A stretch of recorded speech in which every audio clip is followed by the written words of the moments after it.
Hi to Paris, this is Jasmine from Sprout SEO Solutions. I just wanted to shoot this quick video to talk to you about how you can get more traffic to your website and in turn get some more customers. So let's get started. I have your website pulled up here, and first I want to say it's very nicely laid out. I love the images. It's a very clean design. We've got some content here. I like the numbers we have here, and then easy to access contact information and some reviews. So overall, it looks really nice. The only thing I would say is that it could use a little bit more content. And the reason I say this is because we know that Google likes to see roughly 1,500 words of content. Now, this is because Google has what are called crawlers. And what these crawlers do is they read through the content on your website and they use it to better understand what your website is about. So by reading through the content, Google is able to understand what sorts of services you offer, where you offer them, etc. And now when we talk about content, it's really important that we talk about keywords. So to explain a little bit about what keywords are, let's say someone needs their roof repaired, right? I know you offer some roofing services. So let's say someone needs roofing services. They might pull up Google and type in the search bar, roofing services near me, roofing installation, Michigan, roofing installer company, things like that. And those are all examples of keywords. Now, when you have relevant keywords spread in the content throughout your website, then Google is able to understand that your website is related to those keywords. This is important because it means that when someone goes ahead and searches keywords like that in Google, then Google will know that your website is one of the ones that should be popping up as a search result. So I went ahead and did a quick Google search for roofing services, Wixom, Michigan, just as an example of a keyword that you might want to be ranking for. I'm going to scroll past these first results here because they're all ads, which means someone's paying to be there. And really, I want you to focus on this area right here.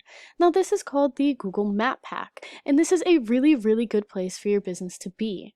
Now, this is because the Map Pack is the first thing that pops up underneath those ads, so we know that customers are really, really likely to click on any of these three businesses that they see because it's going to be the first organic results they come across.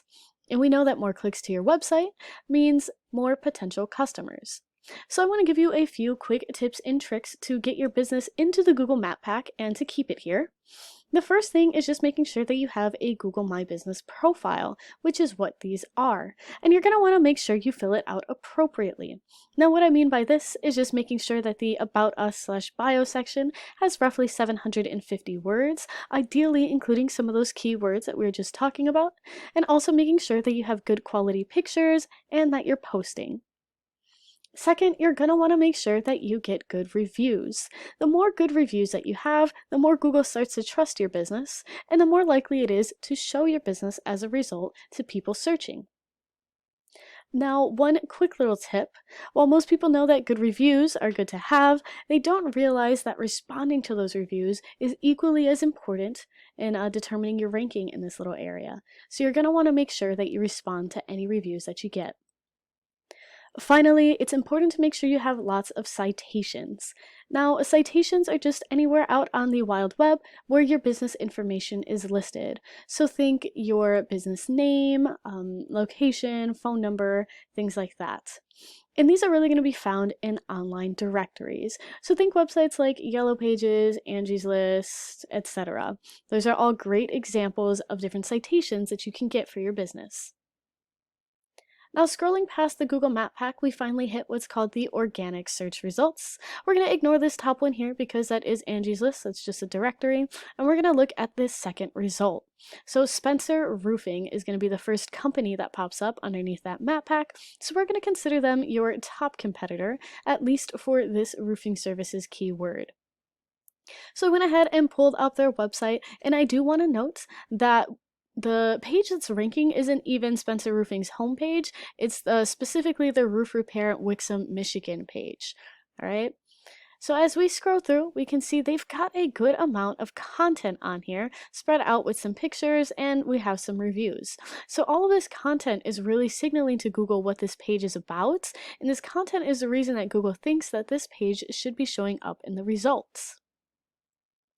Now I want to take you to this paid tool I use called Ahrefs. It is a search engine optimization tool that I use to analyze different websites. I went ahead and threw that competitor in here, and what I want to bring your attention to are these two scores here, the DR and UR scores.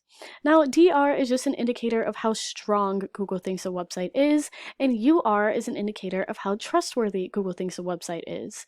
Now, for this particular page, your competitor's scores are pretty low. I do want to remind you that this is just a location service page, though, and so the overall health of that website is probably contributing to this particular page ranking high. Now, when it comes to these scores, one thing that is that influences the scores are backlinks. Now, backlinks are links out on the wild web, where it can be a link or a button that's on a website separate from your own, that when someone clicks on it, it takes them back to your website. The more backlinks that you have, and more specifically, the more good quality backlinks that you have, the higher those DR and UR scores are going to be. And you want those to be high because when they are, Google is a lot more likely to rank you higher in the search results. You can sort of think of backlinks as Google's own little popularity contest. Now, additionally, this particular page on the website is ranking for 5 keywords. So overall, you can see these numbers are fairly low. Again, that is probably because it's a service page. If we look at Spencer Roofing overall, we can see those DR and UR scores go up. They actually have 237 backlinks and are ranking for 162 words. I went ahead and threw your website in here. Your DR and UR scores are a bit lower, but that's just because you only have 52 backlinks, right? So right there is an opportunity for improvement. If you get more good quality backlinks, your scores are bound to improve, which means you will end up ranking higher on Google. And additionally, we can see that you are currently ranking for 26 keywords. It looks like we've got some branded keywords, which is really important, but we also want to rank for keywords that are more general, because when we're trying to get people who are searching for companies in general who don't know your brand specifically, they're not going to be searching those branded keywords. Alright, well that's all that I have for this video. I hope that you found it educational and informative. If you have any questions at all or would like to talk further, please do not hesitate to reach out to me. And even if you don't have any questions, if you could just drop me a line of feedback, let me know what you liked about this video, what you found helpful, I would really appreciate it. Alright, thank you.